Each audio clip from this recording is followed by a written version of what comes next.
What's going on YouTube? This is JabberTech, and usually when you upgrade phones, you tend to do that. You tend to upgrade from what you already have. Well, I did the exact opposite. I actually downgraded, and I can't believe I did. Let's get into this Google Pixel 3 XL mini review, and I'm going to tell you what it's been like to actually downgrade your phone instead of upgrade.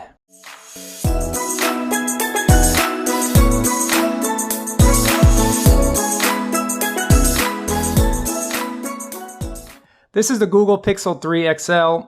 I just picked it up last week, and it is a downgrade because I've come from phones that had multiple cameras, wide angle, telephoto. I've had 6 gigabytes of RAM. I've had a micro SD card slot. I've had USB-C power delivery and Qualcomm's quick charge capabilities. I've also had a phone that had 3D unlock. This one does not really have any super secure facial unlock, but it does have that huge notch right in the middle. That's one thing that is a downgrade for sure. But a lot about this phone is not a downgrade. A lot about this Google Pixel 3 is actually an upgrade from what I've had, even though I might have had better specs, even though I might have had an 855 Snapdragon processor, downgrading to the 845. I might have had 6 gigabytes of RAM, downgrading to 4 gigabytes of RAM. I might have had some more storage options. Now I just have none. I might have had 4K recording at 60 frames. Now I don't. Now I just have 4K at 30. I might have had a lot of things, guys, and that's why I called this a downgrade. But for a lot of you considering this phone, this is actually an upgrade. And really, it's an upgrade to me as well. The experience of this phone has just been absolutely amazing. And I'm going to show you some shots. I just took some shots the other day. I was in Pittsburgh on a trip, and I thought this was the best time to actually check out this camera in real life. And let me tell you guys, this camera is absolutely great. You really can't take a bad shot with this. This is the night mode. Night mode does a super great job of actually brightening everything up and making the photo just look super crisp and super clean. Even without night mode turned on, I think I got some really nice shots. Just look at that sky. It's a really great camera.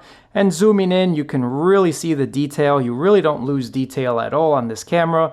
You can even see the light from the jets here from the water fountain. So this camera is something that really is why I decided to quote-unquote downgrade from my current phone to this phone, because the hype is real. All I kept hearing about on the YouTubes, you just get flooded with the Pixel 3, Pixel 3a, teampixel, and I just thought, you know what, I'm going to jump on that bandwagon, check it out, and I'm really glad that I did. This is a phone that I would recommend to pretty much everybody. I will have a full review in the next couple of weeks or so, but initially, so far, after a week of testing, battery life has been absolutely great. Definitely a day plus on 4K. Now, you really can't change the resolution like you can on other phones. This is 4K all the time, all day, every day. I'm getting better battery life on this than I have on any other phone, and that's no joke. Battery life has been excellent. There's no lag, no stutter, even though I have 2 gigabytes less of RAM, just because it's a pure experience. I don't have any stuttering, any problems at all. The camera opens up super quickly. I know that was an issue a lot of people complained about in the beginning, but that's always a plus when you purchase a phone many months after it is released. You get those little bugs, those little tweaks fixed, and it just makes the experience overall really great. Speakers on this, the dual front firing speakers are loud. Having the front firing speakers is something that makes watching the YouTubes or watching multimedia even that much better.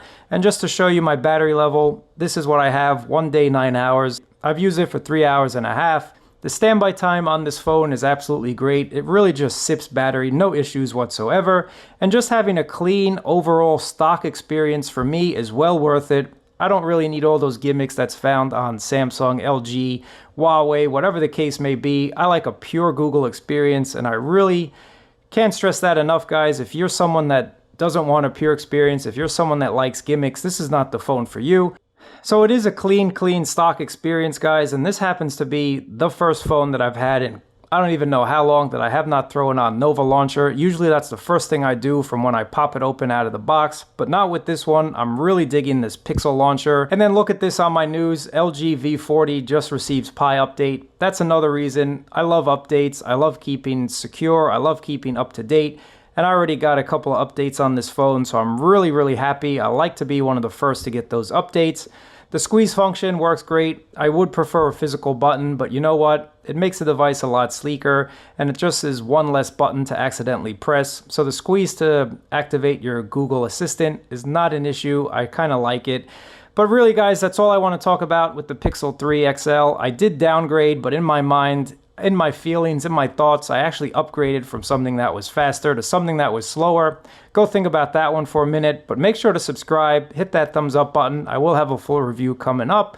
But if you want to take something away from this video, if you're looking for a new phone and this was on your radar, or even the Pixel 3a, the hype is real, guys. No doubt about it. The Pixel hype, Team Pixel hype, is real, and I just can't wait for the Pixel 4. If they give me a wide angle, that'll be it. Game over. But thanks for watching. I appreciate it, and I'll catch you guys in another video.